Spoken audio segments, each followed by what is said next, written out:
말씀 보셨습니다. 하나님 말씀은 누가복음 5장 33절부터 39절까지 말씀입니다. 신약성경 97페이지. 누가복음 5장 33절부터 39절까지의 말씀 찾으셨으면 제가 봉독하겠습니다. 그들이 예수께 말하되 요한의 제자는 자주 금식하며 기도하고 바리새인의 제자들도 또한 그리하되 당신의 제자들은 먹고 마시나이다. 예수께서 그들에게 이르시되 혼인집 손님들이 신랑과 함께 있을 때에 너희가 그 손님으로 금식하게 할 수 있느냐? 그러나 그날에 이르러 그들이 신랑을 빼앗기리니 그날에는 금식할 것이니라. 또 비유하여 이르시되 새 옷에서 한 조각을 찢어 낡은 옷에 붙이는 자가 없나니 만일 그렇게 하면 새 옷을 찢을 뿐이요 또 새 옷에서 찢은 조각이 낡은 것에 어울리지 아니하리라. 새 포도주를 낡은 가죽 부대에 넣는 자가 없나니 만일 그렇게 하면 새 포도주가 부대를 터뜨려 포도주가 쏟아지고 부대도 못 쓰게 되리라. 새 포도주는 새 부대에 넣어야 할 것이니라. 묵은 포도주를 마시고 새 것을 원하는 자가 없나니 이는 묵은 것이 좋다 함이니라. 아멘. 이 시간은 누가복음 47번째 강의가 되겠습니다. 복음에 합당한 삶이란이라는 제목을 가지고 하나님 말씀 증거하도록 하겠습니다. 복음에 합당한 삶이란. 여러분들 요즘 이 세상을 바라보면서 어떻습니까? 요즘 젊은 세대들 같은 경우에는 이 세대가 이 세상이 원래 이렇게 돌아가는 것 아니겠느냐라고 그렇게 생각할지는 모르겠습니다. 그렇지만 세상을 최소한 3, 40년을 살아본 사람들은 이 세상이 얼마나 급속도로 빠른 속도로 이상하게 변하고 있는지를 아마 감지하고 있을 것입니다. 요즘 이 세상은 영적으로, 그럼 문화적으로, 사상적으로 혼란이 점점 가중되어져 가고 있는 시대에 우리가 살고 있습니다. 사람들이 요즘에 어떤지 아십니까? 뭔가 획기적인 변화가 필요하다. 이것으로는 안 되겠다. 정말 획기적인 변화가 필요하다라고 사람들은 생각하고 있습니다. 그 결과 요즘 사회는 이전엔 도무지 상상할 수 없었던 기괴한 변화에 사람들이 환호하고 거기에 소망을 거는 현상이 나타납니다. 사람들이 이상하게 지금 변해가고 있습니다. 기괴하게 변하고 있는데도 불구하고 그것을 획기적이다, 혁신적이다라고 그렇게 생각을 하고 있습니다. 획기적이지 않습니다. 혁신적이지 않습니다. 온 세상 사람들이 점점 미쳐가고 있는 것입니다. 여러분들이 정신을 차려야만 합니다. 여러분들이 이 세상에서 세상 사람들과 똑같이 같이 미쳐가면 안 됩니다. 우리는 이 미쳐가는 세상에 살고 있음에도 불구하고 이 세상의 물속에 그대로 오염되고 있어서 내가 어떻게 미쳐가고 있는지를 잘 모르고 있습니다. 중국 속담에 그런 속담이 있다고 그랬지요. 중국 속담에 보게 되면 그 물이 어떠한가를 그 물속의 물고기에게 물어보지 말라라고 얘기하는 그 속담이 있습니다. 그 물속에서 그 시궁창 같은 물속에서 물고기가 뛰어놀고 있는 그 물고기에게 그 물이 더럽지 않니? 라고 물어보면 그 물고기는 그것이 더러운지를 전혀 모른다는 겁니다. 여러분, 우리가 항상 그리스도 안에서 성령께서 주시는 은혜의 샘물 속에 우리가 항상 취하는 그런 습관이 있어야만 합니다. 그럴 때라야만 우리가 이 세상이 얼마나 악하고 타락하며 얼마나 이 세상에 심각하게 미쳐가고 있는지를 우리는 감지할 수 있습니다. 근데 요즘 이 시대 사람들은 전혀 감지하지 못합니다. 온 세상 사람들이 이상한 유행 풍조에 같이 널뛰고 있습니다. 같이 미쳐가고 있습니다. 같이 환호하고 있습니다. 사람들은 그것이 새로운 변화요, 그것이 우리에게 새로운 소망이 될 것이라고 생각을 합니다. 그러나 사람들의 이런 환호나 기대는 그다지 오래가지 못합니다. 얼마 못 가서 그들은 새로운 변화에 실망하고 낙담해버리고 맙니다. 결국 이것도 아무것도 아니지 않는가? 결국 이것도 우리들에게 소망이 되지 않지 않는가? 사람들은 이런 극단적인 생각 속에서 이 세상이 무엇인가 크게 잘못돼가고 있다라고 생각을 하는데 무엇인가 잘못돼가고 있다고 생각하면서도 더 심각한 오류로 가고 있다는 것은 더 심각한 문제가 아닐 수가 없습니다. 잘 보십시오. 요즘 우리가 한국 사회에서 나타나는 교육에 관한 문제도 보십시오. 학교 교육이 뭔가 잘못됐다. 학생들의 인권이 문제다. 또는 교사들의 인권이 문제다. 인권의 문제, 틀림없이 문제가 있는 건 사실입니다. 저희가 학교 다닐 때도 우리들의 학교에서 선생님들한테 구타당할 때요. 이거는 그냥 사랑의 매가 아니었습니다. 그냥 샌드백이었습니다. 어떤 독일어 선생님, 제가 기억하고 있는 독일어 선생님이 있는데 별명이 게시타포였습니다. 얼마나 악질이었는지 학생을 세워놓고 복도 한쪽 끝에 세워놓고 한쪽 끝에 전력 질주해서 공중에서 2단 접착이래요. 이건 정말 잘못된 겁니다. 그런데 문제는 뭐냐면 그래 잘못됐다 고쳐야 된다 라고 얘기합니다. 그러면서 고친다고 하는데 또 다른 잘못된 변화로 또 가고 있습니다. 이제는 선생님들의 인권이 무시당하고 선생님들의 인권이 무너져 내리고 있습니다. 자, 우리는 또 무엇인가 잘못됐다고 얘기하고 있습니다. 그래, 잘못됐으니까 또 개혁해야지. 잘못됐으니까 뭔가 또 혁신이 필요해 라고 사람들이 생각할 것입니다. 근데 문제는 또 다른 혁신, 또 다른 개혁, 또 다른 변화를 추구하는데 그 변화는 더 나아져가는 것이 아니라 더 심각하게 파괴되어져 가고 있다는 사실입니다. 근데 더 심각한 문제가 있습니다. 이 문제의 핵심이 바로 여기에 있습니다. 무엇 때문에 자꾸 잘못돼 가고 있는가? 사람들이 이 잘못된 오류로 가고 있는 심각한 문제의 핵심에는 사람들이 모든 문제 해결을 기독교에서 찾으려 하지 않는다는 데 있습니다. 여러분, 기독교는 무엇입니까? 기독교는 진리입니다. 기독교만이 정답을 가지고 있습니다. 진리로 돌아갈 때에라야만 이 모든 문제는 해결되어집니다. 그러나 사람들은 더 이상 기독교에 소망을 걸지 않습니다. 기독교는 더 이상 기대할 만한 것이 되지 못한다고 생각합니다. 그래서 사람들은 기독교에는 답이 없다고 생각하기 시작합니다. 자, 기독교를 봐라. 기독교에 소망이 있다고 생각했지만 나도 교회를 다녀봤다. 나도 교회를 수십 년간 다녀봤다. 아무것도 없더라. 나는 교회에서 많은 상처를 받았고 나는 기독교에서 정말 허탈하고 허무한 것만을 잔뜩 보았다. 기독교에는 아무런 기대할 것도 없다. 기독교는 욕심쟁이들과 그리고 광신자들만 가득 모여있을 뿐이다. 기독교에서 정답을 찾으려 하지 말자. 철학에서 찾자. 그렇지 않으면 세상의 것을 찾자. 새로운 문화에서 찾자. 그렇지 않으면 어떤 독재자에게서 찾자. 그렇지 않으면 과학에서 찾자. 이제는 어디까지 간지 아십니까? 고대 신비 종교의 신비적인 최면요법에서 찾아보자. 극단적인 사회혁명으로 가자. 이것이 오늘날 기독교에게서 소망을 찾기를 거부한 이 시대의 사람들에게 나타나고 있는 현상입니다. 이것은 정말 객관적이고 실제적인 문제입니다. 이것이 바로 우리가 살고 있는 위기의 핵심적인 문제입니다. 근데 더 흥미로운 점이 있습니다. 사람들은 기독교에서 소망을 찾을 수 없다. 그래서 점점 수많은 젊은이들이 기독교로부터 떨어져 나가고 있음에도 불구하고요, 수많은 젊은이들이 기독교에서 나간 이단 종파에 또 모여들고 있다는 사실입니다. 기독교 일파에서 떨어져 나간 이단 종파의 사람들이 모여들고 있는 이유는 어떻게 보면 기독교엔 소망이 없다라고 하는 사람들의 말에 또 다른 모순이 아닐 수가 없습니다. 여러분들, 이런 사회적 현상을 바라보면서 무엇인가가 이 세상이 정말 잘못되고 있다는 것을 여러분 느끼고 있지 않습니까? 어쩌면 사람들은 이방 종교나 과학이나 고대 신비 종교, 더 나아가 사이비 종교에서 현실적인 절망의 문제를 해결하려고 하는가? 그 문제는 과연 어디에 있을까요? 그 이유는 오늘날 기독교에 대한 사람들의 잘못된 오해 때문입니다. 그렇습니다. 이것은 오해입니다. 오늘날 사람들은 기독교를 잘못 진단하고 있습니다. 기독교를 비판하는 사람들을 만나보십시오. 그리고 그들과 대화를 나눠보십시오. 그들은 기독교에 대해서 제대로 알고 있는 사람이 거의 없습니다. 자, 근데 기독교를 세상 사람들이 잘못 알고 있는 것뿐만 아니라 제가 보는 견지에서 오늘날 나름대로 예수를 믿는다고 하는 사람들을 만나서 당신은 믿음이 무엇인지 아십니까? 기독교가 무엇인지 아십니까? 구원이 무엇인지 아십니까? 그리스도께서 무엇 때문에 이 땅에 오셨는지 아십니까? 라고 질문을 한다면 그들도 의외로 기독교에 대해서 제대로 잘 알고 있지 못한다는 사실입니다. 자, 보십시오. 기독교인들조차도 기독교에 대해서 제대로 잘 알고 있지 못하니 결국 예수를 믿지 않는 사람들이 기독교에 대해서 오해를 갖는 것은 지극히 당연할 수밖에 없습니다. 그들이 기독교에 대해서 오해를 하고 있기 때문에 더 이상 그들은 기독교에 대해서 소망을 걸지 않는 것입니다. 오늘 이런 문제는 이런 기독교에 대한 잘못된 진단으로 말미암아 요즘에 많은 사람들은 기독교의 문제를 이런 식으로 진단을 합니다. 오늘날 기독교의 문제는 기독교가 너무 구시대적이기 때문이다 라고 이렇게 진단하고 있습니다. 한물 간종교라는 겁니다. 그래요. 과거에 기독교는 영향력이 있었지요. 과거 19세기, 18세기, 그리고 17세기, 16세기, 그때 기독교는 정말 많은 혁명과, 많은 변화와, 그리고 개혁과, 그리고 사회의 도덕성의 기준을 잡았던 것은 사실입니다. 그러나 그것은 과거 얘기예요. 지금은 기독교는 한물간 종교입니다. 기독교는 더 이상 우리에게 영향을 줄 수 없는 이제 효력을 다한 배터리와 같은 존재에 불과합니다 라고 생각합니다. 그렇습니다. 이것이 오늘날 세상 사람들이 기독교를 보는 그들의 관점입니다. 그들의 가장 심각한 문제는 그들이 기독교가 어떤 존재인지에 관해서 제대로 알지 못하면서 그냥 피상적으로 현대인들은 기독교의 진정한 면모를 본 적이 없이 그냥 기독교를 그렇게 선입견으로 판단하고 있습니다. 그런데 이것에 관한 가장 심각한 문제는 이 문제를 제공한, 이렇게 기독교에 대한 오해를 제공한 가장 심각한 문제는 바로 우리에게 있다는 것을 우리는 먼저 염두에 두어야만 합니다. 여러분들, 제가 서론적으로 말하고자 하는 것이 무엇인지 어느 정도 눈치채셨을 것입니다. 제가 본론에 들어가기 전에 여러분들에게 정말로 말씀드리고 싶은 것은 기독교가 성경적인 기독교를 이 시대 사람들이 제대로 보여주지 못한 결과가 얼마나 처절할 정도의 절망을 가져다 주고 있느냐에 관한 문제입니다.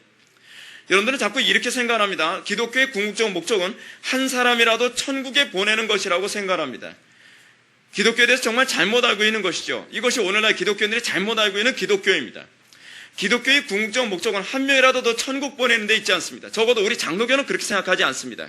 그것이 장로교의 교리입니다. 장로교는 예정론을 믿습니다. 장로교는 하나님의 선택과 유기의 교리를 믿습니다. 그 얘기는 무엇을 의미합니까? 이제 여러분들은 구원받기 위해서 노력할 필요도 없다는 얘기입니까? 그건 아니지요. 선택과 유기에 관한 교리, 하나님의 예정에 관한 교리는 우리 기독교의 관심사가 내가 어떤 사람을 천국에 보내는 문제가 아니라는 것입니다. 한 사람이 천국에 가는 문제는 하나님의 주권 아래 있고 그것은 하나님께서 하시게 달려있는 문제라는 겁니다. 그러면 우리 기독교인들, 소위 예수 믿는 사람들에게 궁극적으로 목표로 하는, 그리고 예수 믿는 사람들이 예수를 믿음으로 말미암아 해야 되는 궁극적 목표는 어디에 있는가? 그것은 우리를 통하여서 하나님의 영광을 드러내는 것입니다. 자, 교회가 오늘날 하나님의 영광을 드러냈다고 한다면 세상 사람들은 옛날 16세기나 17세기나 18세기처럼 이런 얘기를 할 것입니다. 자, 봐라.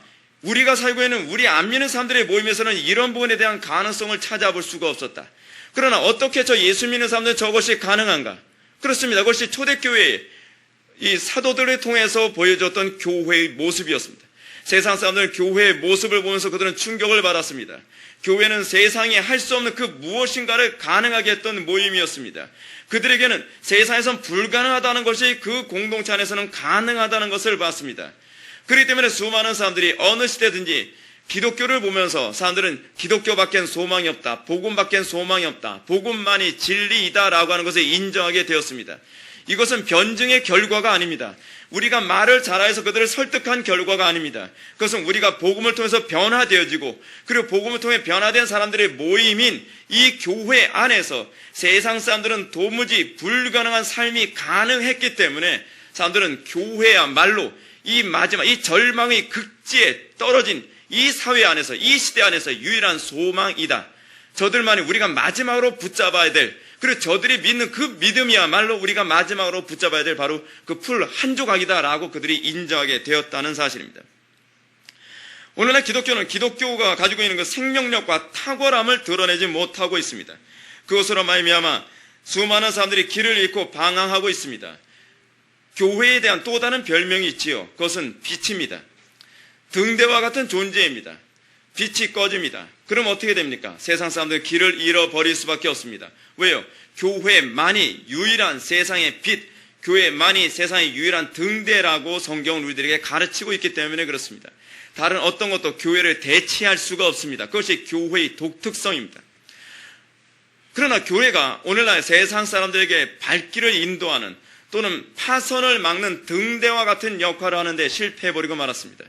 등대의 역할을 실패함으로 말미암아 수많은 불신자들의 배가 암초에 부딪혀 파선하는 결과를 초래했습니다. 그런데 오늘날 기독교는 뭐라고 얘기합니까? 저 어리석은 자들이 저렇게 살아서 파선하지라고 얘기합니다. 그러나 문제는 우리가 등대 역할을 하지 못해서 그런 것입니다. 책임은 배에게 있는 것이 아니라 등대에게 있는 것입니다. 교회가 교회로서의 역할을 감당하지 못함으로 말미암아 수많은 자살하는 사람들이 생기고 수많은 지역에서 혁명과 폭동과 그리고 상상할 수 없는 죄악들이 계속적으로 일어나고 있는 것입니다. 세상 사람들은 어느 길로 가야 할 바를 알지 못하여 그들이 선택할 수 있는 나름대로의 최선을 선택했다고 하는 것입니다. 그것이 그들의 삶의 결과입니다. 그들의 파선의 문제는 사실은 그 책임이 우리에게 있는 것입니다. 오늘날 기독교는 이 문제에 관한 책임감을 느껴야만 합니다. 이런 차원에서 오늘 본문은 성경적인 기독교의 진정한 면모가 무엇인지를 아주 정확하게 잘 얘기해주고 있습니다.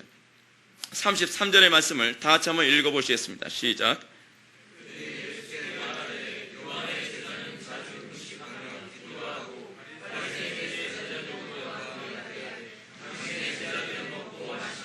아멘. 지금 본절에서 예수님께 질문을 던지는 사람들, 그들은 30절에서 언급된 바리새인과 그들의 서기관들로 보여집니다. 그들은 지난 시간에 우리가 살펴봤던 것처럼 예수님과 제자들이 세리와 죄인들과 먹고 마시는 문제를 문제시 삼았던 사람들입니다. 당신과 당신의 제자들은 왜 죄인들 그리고 세리들과 먹고 마십니까? 라고 문제를 제시했던 사람들이었습니다. 그 상황에서 예수님이 뭐라고 답변했습니까? 예수님께서는 건강한 자에게는 의사가 쓸데없고 병든 자에게라 쓸데있나니 내가 의인을 부르러 온 것이 아니요 죄인을 불러 회개시키러 왔노라 라고 말씀하심으로써 그들이 이 소위 외식에서 벗어나지 못하고 있는 이 바리새인들과 그들의 서기관들을 신랄하게 책망하셨던 것을 보여됩니다. 그런데 그들은 이제 예수님의 제자들에 대한 또 다른 점을 지적합니다. 그들은 바로 예수님의 제자들이 가지고 있는 금식에 대한 태도를 아주 불편하게 생각하고 있는 것이죠. 즉 요한의 제자들이나 바리새인들의 제자들은 자주 금식하며 기도한다는 것입니다. 그런데 왜 당신의 제자들은 금식하지 않느냐는 것입니다. 아니 도리어 예수님의 제자들은 뭐라고 말하고 있냐면 먹고 마신다라고 얘기함으로써 마치 좀 불경스럽고 무절제한 이 먹고 마신다라고 하는 이 표현 속에서는 예수님의 제자들이 마치 돼지와 같이 보여지는 것처럼 그렇게 좀 표현하고 있는 것 같은 좀 저급하게 표현하고 있는 것처럼 보여집니다. 자, 우리는 오늘 본문을 이해하기 위해서 그런 바리새인들이나 그렇지 않은 유대인들이 그 금식을 어떤 식으로 했길래 예수님의 제자들을 이런 식으로 공격을 했을까? 이걸 잠깐 좀 생각해 보고자 합니다. 그 배경을 먼저 한번 살펴봐야 돼요. 약간 딱딱하지만 이 부분은 여러분들이 집중해서 들어보시기 바랍니다. 예수님 당시에 금식은 굉장히 일반적이었습니다. 우리는 금식 그렇게 자주 안 하죠. 특정한 어떤 교파가 아닌 이상 우리는 금식 그렇게 자주 잘 안 합니다. 근데 유대인들 사이에서는 금식이 굉장히 일반화되었습니다. 그들이 금식하는 금식 규례가 상당히 많이 있었어요. 예를 들어서 속죄일이라고 되면 한 7월 10일 정도로 이제 속죄일이라고 얘기하는데 속죄일에 아침부터 저녁까지 규칙적으로 실시하였습니다. 속죄일만 되면 굉장히 마음이 슬퍼질 사람들이 아마 여기 많이 앉아 있을 겁니다. 이외에도 유대인들은 금식을 국가 재난이나 병들었을 때, 애곡할 때 또는 회개할 때, 위험이 임박할 때, 재앙을 기념할 때 또는 기근 때, 그럴 때 이들이 금식을 했습니다. 근데 유대 민족은 이 바벨론 포로 생활을 하면서 이런 종교적 행위를 좀 하기가 좀 힘들게 되었습니다. 그래서 하나님의 구원을 요청한다는 의미에서 그들은 또 하나님 앞에 금식하기도 했습니다. 자, 여러분들 제가 지금 유대인들의 기도에 관한 또는 구약 성경에서 얘기하는 어떤 금식에 관한 규례를 여러분한테 제가 말씀드릴 때 뭔가 필이 딱 오는 게 있지요. 요즘처럼 소원 성취를 위해서 금식하는 것은 유대 사회에서는 사실 없습니다. 그들은 그런 개념으로 금식하지 않습니다. 돈벼락 맞게 해달라고 금식하는 사람 없습니다. 성공하게 해달라고 금식하는 사람 없습니다. 자기의 소원 성취해달라고 떼쓰기 위해서 금식한다는 개념은 유대인 또는 구약적 개념에서는 없는 개념입니다. 그 개념은 어디에 나오는 개념이냐 하면 이방 종교에서만 나오는 개념입니다. 근데 이 기독교 안에서 같은 용어, 금식이라는 같은 용어가 교묘하게 변질되어서 용어는 같지만 내용이 변질되어져서 우리 것이 되어진 것이 상당히 많습니다. 그래서 우리 교회에 오시게 되어지면 여러분들이 처음부터 배워야 되는 것이 상당히 많죠. 그것이 뭡니까? 용어예요, 용어. 용어가 원체 이방 종교적으로 다 희석되어지고 변질되어져 버려서 용어가 이방 종교적이면 어떤 설교 들어도 여러분들은 결국 성경적인 설교를 듣는 것이 아니라 다 이방 종교적인 설교를 듣는 겁니다. 어떤 설교를 들어도 그래 그러니까 저렇게 하라는 거 아니야. 기존의 지식, 기존의 단어에 대한 이해를 가지고 설교를 들으면 아무리 설교를 들어도 여러분들은 변하지 않는 것이죠. 그렇기 때문에 여러분들은 성경의 용어가 다시 정확하게 정립되어져야만 여러분들의 믿음이 성장하고 성숙되어질 수 있는 것입니다. 그 외에도 바리새인들은 주일에 2번 규칙적으로, 즉 모세가 율법을 받으러 올라간 목요일과 그리고 그 율법을 가지고 내려온 월요일 날 규칙적으로 일주일에 2번씩 금식을 했습니다. 그리고 경건한 사람들은 더 자주 금식을 했습니다. 자, 이 정도면 여러분 금식을 얼마나 자주 했는지 알만하죠. 그러니까 툭 하면 금식하는 겁니다. 근데 금식 자체가 문제가 되는 건 아니에요. 바리새인들의 문제가 뭐냐면 바리새인들이나 그의 서기관들은 예수님의 제자들의 이런 그러니까 제자들의 금식을 지적하면서 나는 금식을 많이 하는데 쟤네들 왜 금식 안 하냐라고 하는 소위 종교적 우월감 가지고 잣대를 재면서 옆구리를 쿡쿡 찌르고 있다는 것이 문제라는 사실입니다. 자, 그러면 이 문제에 대하여 예수님의 답변을 들어보시겠습니다. 34절과 35절의 말씀을 봅시다. 예수께서 그들에게 이르시되 혼인집 손님들이 신랑과 함께 있을 때 너희가 그 손님으로 금식하게 할 수 있느냐? 그러나 그날에 이르러 그들이 신랑을 빼앗기리니 그날에는 금식할 것이니라. 아멘. 이 부분은 그 당시 금식에 관한 어떤 규례를 염두에 두고 말씀하시는 겁니다. 그러니까 무슨 얘기냐면 결혼식 때 있지 않습니까? 어저께 우리 또 결혼식 있었지만 혼인식 때 혼인날과 금식의 규례가 딱 이렇게 오버랩 되는 날이 있잖아요. 우연치 않게. 오버랩 되는 날이 있으면 그날은요, 그 혼인식을 기념해주고 축복해주기 위해서 금식을 안 하고 같이 식사를 했다는 거예요. 그것이 유대 사회 안에서 허용되어졌던 개념이에요. 그거는 허용되어지면서 왜 내 제자들이 금식 안 하는 거에 관해서 문제시하느냐라고 지금 말씀하고 계시는 것이죠. 그래서 그들은 금식의 정신을 망각하고 있는 것입니다. 우리가 바르게 알아야 할 것이 있는데 그것은 구약의 금식이요, 단순히 율법적으로 지루하고 마지못해서는 억지로 안 하면은 안 되는 어떤 그런 어떤 조건이 아닙니다. 여러분, 구약에서 이스라엘 백성들이 금식을 하는 금식의 핵심적인 개념이 무엇인지 아십니까? 하나님과 관계가 멀어질까봐 금식을 하는 거예요. 그것이 모든 금식의 기본 베이직이에요. 그래서 여러분, 어떨 때 금식한다고요? 그들이 회개할 때 금식하죠. 또 재앙이 닥쳤을 때 금식을 한다 했죠. 병들었을 때 금식한다 그랬죠. 애곡할 때 금식한다 그랬죠. 속죄할 때 금식한다 그랬죠. 다 뭐예요? 하나님과의 관계가 멀어질 것 같다라고 생각했을 때 내가 일부러 육체의 소욕을 제어해 가면서 금식을 하는 거예요. 금식의 핵심은 하나님과의 관계에 있어요. 자, 그렇다고 한다면 하나님과 관계가 풍요로운 상태라고 한다면 금식할 필요가 있다는 거예요? 없다는 거예요? 없다는 거예요. 우리가 이 오늘 본문을 가만히 살펴보시면 아시겠지만 기독교는요, 이 고행하는 종교가 아닙니다. 어떤 특정한 종교처럼 맨날 고행하면서 인상 쓰면서 자기 혼자 온갖 짐 다 지고 가는 것처럼 살아가는 그런 종교가 아니에요. 로마 가톨릭의 그 종교의 특징이 무엇입니까? 아리스토텔레스주의나 이 플라톤주의의 영향을 받아서 그들은 자기 몸을 괴롭게 하는 것이 이것이 신앙을 좋은 거라고 생각을 하는 거예요. 금식을 하거나 그렇지 않으면 자기 몸을 학대하고 괴롭게 하고 그렇게 하면 그 신앙이 좋은 것처럼 생각합니다. 근데 여러분들이 오해해서는 안 돼요. 자꾸 이 가톨릭적인 개념이 교회 안에 들어와서 그렇게 신앙생활을 하는 사람이 신앙생활 잘하는 것처럼 생각을 해가지고요, 교회 안에서 금식 많이 한 사람이 목에 힘이 한번 들어가면 무엇으로도 그 목을 꺾을 수가 없죠. 금식이 일종의 자기의 어떤 계급이 돼버리고 마는 거예요. 그렇게 생각하면 곤란합니다. 금식은요, 문제가 많은 사람이 해야 되는 거예요. 하나님과의 관계가 풍성하다면 굳이 금식을 강요하지 않아요. 이런 사실은 오늘 본문에서 예수님이 혼인집 손님들이 신랑과 함께 있을 때 너희가 그 손님으로 금식하게 할 수 있느냐라고 하는 말씀 속에 아주 잘 내포되고 있습니다. 즉 하나님의 언약 백성들의 정상적이고 일상적인 삶이란 금식의 삶이 아니라는 거예요. 오히려 어떤 삶이 하나님 나라 백성의 삶이에요? 잔치하는 삶이에요. 잔치하는 삶. 그래서 예수님께서 오셔서 항상 뭐라 얘기합니까? 하나님 나라를 잔치로 자꾸 비유하시죠. 하나님 나라를요. 그러니까 우리가 그리스도와 연합하여 여러분들이 예수를 믿고 예수님이 영접하고 난 다음에 주님과 동행하는 삶은 맨날 인상 쓰는 그런 삶이 아니라 날마다 우리 내면 안에서 성령 안에서의 희락이 가득한 삶이에요. 잔치와 같은 삶이에요. 그래서 초가 삼가 속에서도 그곳이 하나님 나라 되는 거죠. 천국이 되는 거죠. 뭐예요? 잔치죠, 잔치. 그것이 주님께서 궁극적으로 원하시는 것이죠. 하나님께서는 당신의 백성들을 괴롭게 사는 것을 기뻐하지 않으십니다. 당신의 피조물이 맨날 인상 쓰면서 고통스러워 사는 것을 좋아할 리가 없겠죠. 하나님께서 그의 백성들에게 원하는 것은 그들이 성령 안에서 그리고 그리스도와 연합하여 항상 기쁨과 잔치의 삶을 사는 것을 기뻐하십니다.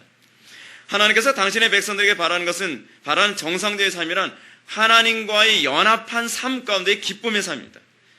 그렇다면 요한의 제자들은 왜 자주 금식을 했다고 합니까? 그 이유는 뭐냐면 요한의 제자는 어떤 제자들이에요? 그들은 예수 그리스도의 도래를 기대하면서 그들은 이 메시아의 사역에 대한 소망을 가지고 그들이 살았던 사람들 아닙니까? 그러다 보니까 속히 메시아의 구원이 도래하길 바란다는 차원에서 그들은 금식했던 것이죠. 그것이 구약에서 금식이 많았던 이유 중에 하나예요. 그러나 바리새인들이나 그들의 서기관들의 금식은 그런 의도도 없었습니다. 그들의 금식은 일종의 종교적 공적이요, 의무에 불과합니다. 그들은 금식을 많이 하면 저 사람 경건한데, 저 사람 신령한데, 저 사람 굉장히 괜찮은 사람인데 라고 이렇게 봐주는 그 으쓱하는 그 마음 때문에 남들에게 보이기 위해서 금식을 하는 것이죠. 그것이 마태복음 6장에서 산상수훈에서 예수님께서 바리새인들의 금식에 관한 부분에 와서 지적하면서 그런 거 아닙니까? 그래서 오히려 뭐라고 얘기해요? 금식을 하는 자들은 어떻게 하라고요? 머리에 기름을 바르고 금식 안 하는 것처럼 하라라고 얘기를 하는데, 그 이유는 뭐냐면 금식을 일종의 자기의 종교적인 어떤 이 의의로 자꾸 여기는 그런 태도 때문에 그렇습니다. 그러나 문제는 이러한 종교적 형식주의에는 아무런 감동도 영적인 유익이 없다는 것이 문제입니다. 이것을 한마디로 얘기하면 이렇게 얘기할 수 있죠. 죽은 전통이에요. 제가 정통이라고 얘기하지 않고 전통이라고 얘기했습니다.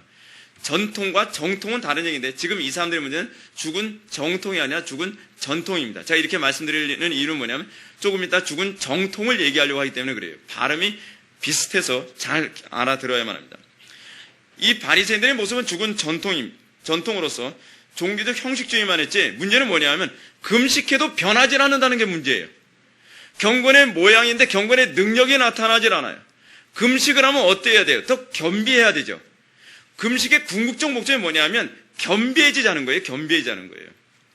근데 금식을 많이 하고서 더 교만해졌다는 것이 문제라는 겁니다. 여러분, 왜 우리는 자꾸 금식이 금식에 관한 필요성을 구약에서 강조하죠? 그건 주님과의 관계 때문에 그렇다 하죠. 근데 왜 주님과의 관계로서의 금식이 필요하죠? 우리가 금식하면 마음이 가난해지거든요. 금식해지면 어떻게 겸비해지거든요. 겸비해지면서 하나님과의 관계가 회복되어지는 거예요. 여러분들이 하나님과 관계가 회복되지 않은 가장 궁극적 이유는 어디 있냐면 항상 교만함에 있어요. 교만함을 깨뜨리게 하기 위해서 금식을 선포하는 거거든요. 근데 이 바리새인들이나 유대인 종교 지도자들의 문제는 무엇이냐면 금식을 하면 할수록 교만해져요. 제가 여러분한테 잘 경고하는 부분이 이겁니다. 기도를 하면 할수록 교만해진다. 이건 문제가 심각한 겁니다. 예배를 드리면 드릴수록 교만해집니다. 금식을 하면 할수록 교만해집니다. 하나님께 헌금을 하면 할수록 교만해집니다. 그러려면 하질 마십시오. 하나님이 돈이 없어서 이 굶주린 분 아닙니다. 우리의 모든 경건행위의 핵심은 항상 어디에 있냐면 우리를 겸비케 하는 데 있습니다. 예배를 드리면서 여러분들이 어떻게 돼야 돼요? 하나님의 말씀을 들으면서 여러분들 마음이 더 가난해지고 더 겸손해지는 것이죠. 그럼 여러분들 이제 잠깐 이런 얘기를 한번 합시다. 목사님, 설교를 들으면 마음이 기뻐지는 게 아니라 오히려 마음이 막 가라앉을 때가 많은데요. 죄를 자꾸 지적하니까요. 그렇죠. 왜 그렇죠? 그것은 아직 하나님과의 관계가 회복되지 않아서 이 마음이 디프레스 되는 걸 뿐이에요.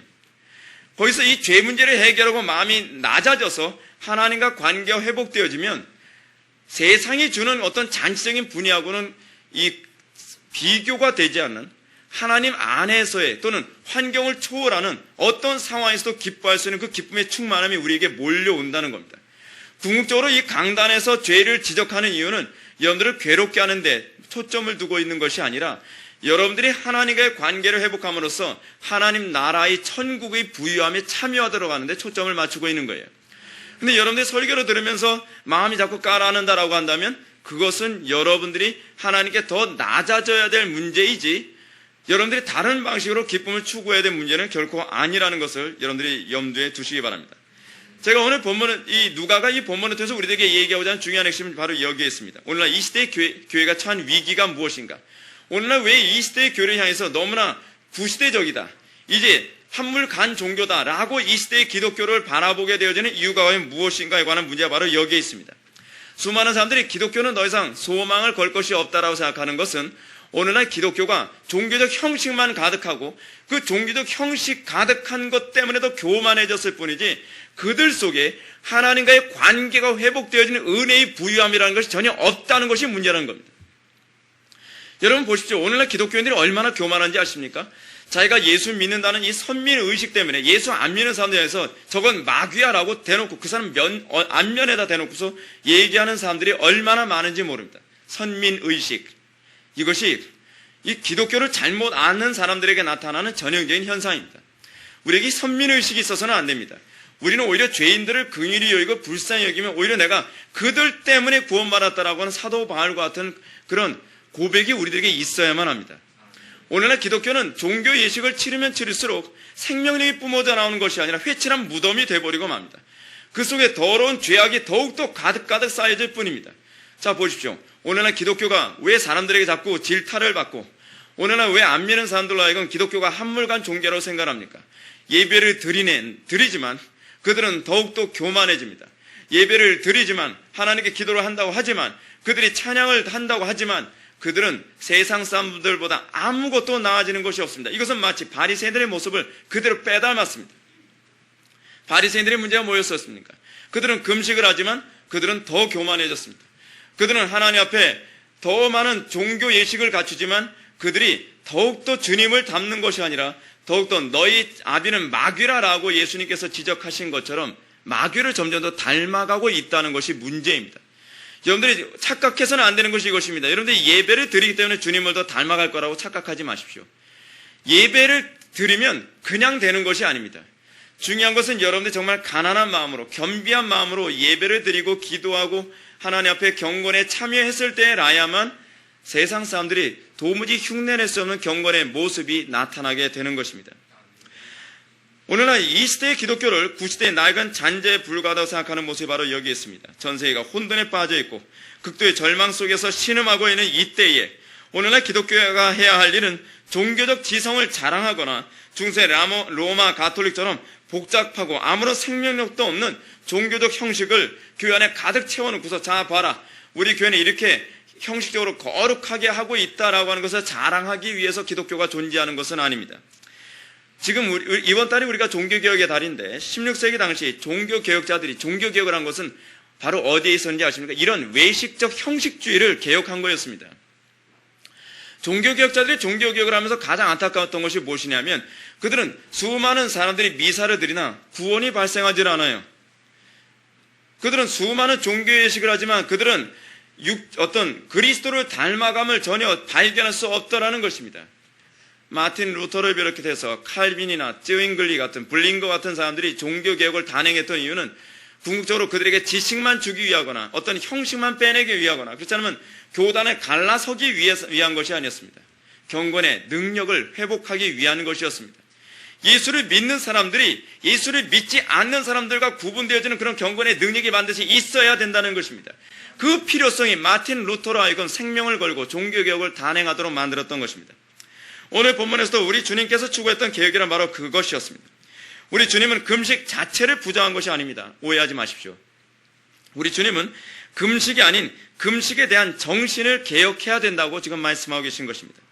다시 말해서 경건의 능력도 없고 없는 것이 아니라 경건의 능력 자체를 기대하지도 않는 그런 태도 자체를 개혁하는 것입니다. 여러분 예배개혁 많이 합니다. 여러분 무엇이 예배개혁입니까? 여러분 예배를 개혁하기 위해서 좀 어떤 활력 있는 예배를 드리기 위해서 신디사이저를 수백만 원짜리 수천만 원짜리 갖다 놓고 앰프 시설을 바꾸고 이제는 여러분들 일어나서 하나님께 춤을 추면서 찬양하십시오. 그렇지 않으면 여러분들 락이나 헤비메탈 같은 것까지 다 집어넣어 가면서 여러분들이 흥겹게 예배 드릴 수 있으면 그것이 예배 개혁입니까? 아니에요. 그게 예배 개혁이 아니에요. 예배 개혁의 궁극적 핵심은 어디 있는가? 그것은 여러분들에게 예배자다운 삶이 나오게 하는 데 있습니다. 형식은 아무리 바꿔도 또다시 지루해지게 되어 있습니다. 중요한 것은 형식이 아니라 내용입니다. 그것이 바로 종교개혁자들이 목표로 했던 부분입니다. 오늘날 기독교는 생명력이 없으니까 자꾸 형식을 바꾸는 일만 자꾸 생깁니다. 과거 것은 더 이상 사람들에게 생명을 줄 수 없다라고 스스로도 그렇게 생각을 하고 있습니다. 우리 교회가 지금 자꾸 우리 교회의 예배 순서가 다른 교회 예배 순서하고 약간 다른 부분이 있는데 그 이유는 무엇이냐면 우리 교회 예배 순서가 16세기 종교개혁 당시의 예배 순서를 그대로 그 폼을 그대로 가지고 왔기 때문에 그렇습니다. 그래서 우리 교회 예배 순서에는 십계명 낭독하는 부분도 있고 그리고 성경 봉독하기 이전에 조명을 위한 기도라고 하는 그런 기도의 어떤 순서도 들어있고 이런 종교개혁 당시에 어떻게 보면 우리는 옛날 과거로 돌아가는 그런 방식을 추구하고 있는 이유가 어디인지 아십니까? 생명은 형식에 있지 아니하고 정신에 있다는 것을 여러분들에게 알게 해주고 싶어서였습니다. 이런 어떻게 보면 좀 16세기적인 예배를 드리면서도 얼마든지 은혜로울 수 있고 16세기적인 예배를 드리면서도 얼마든지 우리가 생명력을 느낄 수 있다는 것을 알게 해주고 싶은 것입니다. 그리고 한국교회에 이런 도전을 주고 싶은 것입니다. 오늘날 이 시대 교회는 마치 그릇된 금식의 태도를 보면서 그릇된 금식의 태도를 개혁하려고 보다는 금식 자체를 마치 정죄하려고 하는 그런 태도를 견지하고 있습니다. 이런 태도로 말미암아 이 시대 교회는 마치 예를 들면 이렇습니다. 시한부 종말론이 교회 안에 심각한 무리를 일으키고 지나갔습니다. 그럼 어떻게 하죠? 종말론 자체를 언급하면 큰일 나는 것처럼 돼버려 말아요. 종말론이 잘못이 아닙니다. 시한부 종말론이 잘못이에요. 그러면 교회는 뭘 해야만 합니까? 종말론을 바르게 가르쳐야죠. 종말론은 어떻게 바르게 가르칩니까? 우리는 항상 개인적 종말과 또한 주님께서 마라나타, 주님께서 지금 당장이라도 재림할 수 있다고 하는 그런 신중함과 긴장감으로 살아가야 된다라고 하는 이 바른 정신을 개혁해야 되는데, 정신을 개혁하는 것이 아니라 시한부 종말론이 한번 뻥 터지고 나면 곳곳 교회마다 종말론에 관해서는 언급하면 큰일 나는 것처럼 생각해서 아예 그것을 안 해버리고 맙니다. 안 해버리면 또 누가 활개치죠? 시한부 종말론자들이 또 활개치겠죠. 제가 여러분한테 방금 말씀드렸던 것처럼 오늘날 사람들은 찬송을 부르는데 찬송가만 부르면 다 졸고 앉아있다. 젊은이들이 찬송을 별로 좋아하지 않는다. 그러므로 CCM이나 복음성가를 들여와야 된다. 그리고 CCM과 복음성가도 좀 더 젊은이들이 좋아할 수 있는 곳으로 들여와야 된다. 그래서 락, 그 뉴에이지, 그 헤비메탈 여러 가지 장르를 다 섭렵해서 교회를 좀 더 활기차게 해야 된다라고 얘기합니다. 그러나 그렇게 유행에 민감했던 그런 모습은 또 어떻게 됩니까? 몇 년 지나면 그것은 또 구식이 돼버리고 맙니다. 또 새 것이 필요합니다. 그리고 그 구식을 좋아했던 세대들은 또 구세대가 돼버리고 맙니다. 이건 문제가 많지 않습니까? 문제는 거기에 있지 않지요. 찬양을 드리는 우리의 마음의 자세가 문제가 있는 것이죠. 예배가 오늘날 이 예배가 이토록 형편없이 주저앉아 있고 아무런 감동도 없이 이 예배당 안에서 약 3분의 2 정도가 졸면서 예배를 드리는 이유는 첫 번째로 설교자가 그 설교를 하는 데 있어서 복음의 확신이나 생명력 없이 설교하기 때문일 수도 있고, 또 하나 뭐냐면 회중들이 하나님을 경외하지도 않고 하나님을 사랑하지도 않으면서 마치 꽂아놓은 보리자루처럼 앉아있다는 것이 문제인 겁니다. 근본적으로 항상 성경이 개혁하는 것은 무엇이냐 하십니까? 형식이 아닙니다. 항상 동기입니다. 그리고 근원입니다. 그것이 종교개혁에서의 개혁의 핵심입니다. 그러나 우리는 그런 개혁에는 관심이 없습니다. 여전히 마음은 외식에 있습니다. 그러면서도 형식만 바꾸면 그 예배나 또는 기도나 이 종교행위가 생명력이 있을 것이라고 생각합니다. 그렇지 않다는 것입니다. 자, 성경을 보시죠. 우리 주님은 결코 이런 식의 어리석은 태도를 견지하지 않으셨습니다. 우리 주님은 바리새인들과 그들의 서기관들이 금식에 대하여 그릇된 태도를 견지한다고 해서 금식 자체를 부정하고 있지 않으십니다. 우리 주님은 금식을 반대하거나 정죄하지 않고 금식의 정신을 교정해 주고 계신 것을 우리는 볼 수 있습니다. 간혹 사람들은 오늘 본문에서 이 본문을 잘못 해석하는 사람들이 있습니다. 그 사람들은 오늘 본문에서 예수님이 가죽 부대를 정죄하신 것으로 잘못 오해하는 사람들이 많이 있습니다. 그래서 새 술은 새 부대에 라고 이렇게 제목으로 주로 설교를 하시면서 가죽 부대가 문제다, 가죽 부대가 문제다 라고 그렇게 생각합니다. 그러나 본문의 문맥을 보면 가죽 부대 자체를 주님께서 부정하지 않습니다. 도리어 포도주의 강조점을 두고 있는 것을 보게 됩니다. 여러분들 오늘 본문 39절을 보면 묵은 포도주를 마시고 새 것을 원하는 자가 없나니 이는 묵은 것이 좋다 함이라 라고 하는 것을 보십시오. 여기 보게 되면 예수님은 부대는 전혀 언급하지 않습니다. 포도주에 주로 초점을 맞춰서 말씀하고 계세요. 즉, 이 가죽부대는 무엇을 의미하냐면 율법을 얘기하는 것이거든요. 이 율법 자체를 부정하는 것이 아니라, 무율법주의가 아니에요.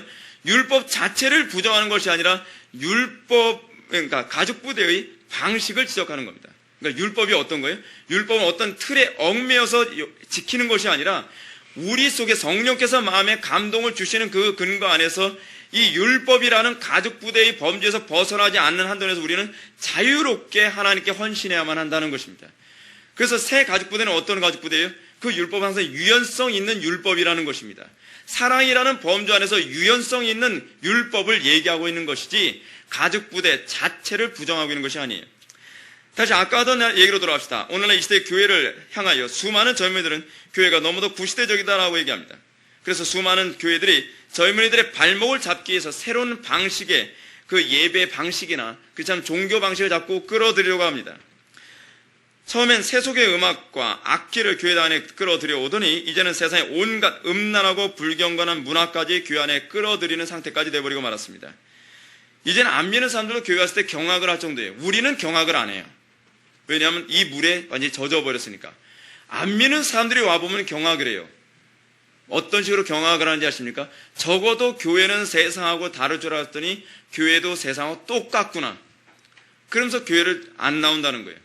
저는 그런 청년들 보면 넌 그래도 좀 생각이 있는 놈이다 라고 생각이 들어요. 교회 안에서 좀 생각 없는 젊은이들 어떻습니까? 우리 교회는 왜 드럼도 안 두들겨요? 좀 두들겨 맞아야 정신을 차릴 만한. 제대로 좀 정신이 못 차리고 있어요. 안 믿는 애들보다 사고가 떨어져요. 그래서 요즘 안 믿는 애들이 기독교 청년들 보면 뭐라 하냐면 주로 생각 없는 애들이 교회 간다는 거예요. 이런 소리 들으면 안 돼요. 이런 소리 들으면 안 돼요. 여러분들은 이 시대 교회가 무엇이 문제라고 생각합니까? 새로운 방식의 교회를 추구해야만 합니까? 마치 이머징 교회처럼 말이에요. 새로운 방식이 필요하다고 생각합니까? 과연 무엇이 문제라고 생각합니까? 이 시대 교회는 문제가 무엇이냐면 더 이상 발효를 하는 심령을 소유한 사람들이 없다는 것이 문제입니다. 중요한 것은 우리의 심령이 새 포도주는 발효를 일으킨다는 특징을 갖추고 있지 않습니까? 우리 심령에는 하나님을 사랑하고 이웃을 사랑하는 이런 발효의 능력이 없어진 사람들로 가득하다는 것이 문제입니다. 여러분, 하나님을 뜨겁게 사랑해 보십시오. 형식이 중요합니까? 중요한 것은 하나님께 예배 드리고 있다는 것 자체만으로도 그들은 기뻐할 것입니다. 하나님을 뜨겁게 사랑하는 사람이 찬양을 한다면 어떤 형식이든 그들은 별로 크게 중요하지 않습니다. 성경의 범주에서 벗어나지 않는다고 한다면 그들은 기뻐하며 찬양하며 기뻐하며 하나님을 예배하게 될 것입니다. 중요한 것은 형식이 아닙니다. 어떤 교단에 간다 할지라도 그들은 항상 신령과 진정으로 하나님을 예배할 수 있습니다. 형식 가지고 문제시하지 않습니다. 이 교회는 왜 이런 형식이 없나? 왜 이 교회는 이런 형식이 들어가느냐가 문제가 아니라 이것이 성경의 범주에서 문제가 되지 않는다고 한다면 나는 어디서든지 하나님을 자유롭게 예배할 수 있는 그런 기쁨이 그들 속에 있다는 것이죠. 문제는 오늘날 이 시대의 기독교인들에게는 이 발효하는 힘이 없다는 것입니다. 공동체 다른 지체들을 사랑하는 발효하는 힘이 없습니다. 그들은 율법의 범주의 틀 안에서 벗어나려 들지 않습니다. 그들은 마치 예수님께서 금식 자체는 부정하지 아니하시고 오히려 금식의 어떤 정신을 강조했던 것처럼 오늘날 이 시대의 교회는 이 다 늘어날 때는 늘어난 가족 부대 안에 있으면 그거로 안주합니다. 오히려 늘어날 수 있는 가족 부대에 대해서 불안함을 느낍니다. 왜요? 자기는 늘어날 게 없거든요. 늘어날 게 없으니까 흥미로운 것이 뭐냐면 이들은요 어떤 형식에든 다 적응할 수가 있어요. 여러분들이 나이 들수록 점점 외식으로 가기 쉽다는 것을 기억하십시오. 나이가 들수록 외식으로 가기 쉬운 이유가 어딘지 아십니까? 그들은 더 이상 발효하는 능력이 점점 사라지고 있기 때문에 그렇습니다. 여러분, 발효하는 능력이 사라진 그 포도주가 마치 새 가죽 부대에 들어간다고 해서 불편해할까요? 불편해하지 않습니다. 왜요? 찢어질 염려가 없으니까. 헌 가죽 부대든 새 가죽 부대든 발효할 능력을 상실한 사람들은 어떤 외식된 형식에서 다 적응을 합니다. 근데 문제가 있습니다. 항상 발효의 능력을 가지고 있는 성도들은요, 부대 자체를 찢어버린다는 문제가 있습니다. 그들의 심령 속에 하나님을 뜨겁게 사랑하는 마음이 있고 이웃을 뜨겁게 사랑하는 마음이 있는 그 심령이 헌 가죽부대처럼 그러니까 규정화되어진 율법주의 속에 들어가게 되면 그들에겐 이런 문제가 발생하게 됩니다. 그렇게 기도하지 마십시오. 그렇게 하나님을 사랑하지 마십시오. 그렇게 하나님께 기도하지 마십시오. 그들은 끊임없이 제재를 받습니다. 그들은 교회에서 정해놓은 율법적인 틀에서 벗어나면 안 됩니다. 그러면 두 가지 현상이 나타나죠. 하나는 뭐예요? 그 틀이 찢어지는 현상. 그것이 바로 종교개혁이었거든요. 그 또 하나는 무엇이겠습니까? 성령을 소멸하는 현상. 둘 중에 하나밖에 없습니다. 가스를 배출하든지 그렇지 않으면 배출을 못하면 찢어버리든지 둘 중에 하나입니다. 오늘날 교회의 위기가 바로 거기에 있습니다. 오늘날 교회의 위기는요, 모든 것이 율법적인 틀에 얽매여 있습니다. 우리 속에서 하나님의 은혜의 발효가 생기게 되면 그들은 괴물로 취급되어집니다. 하나님의 은혜의 발효가 나타나게 되면 공동체라고 하는 가족부대를 찢어버릴 거라고 사람들은 두려워합니다.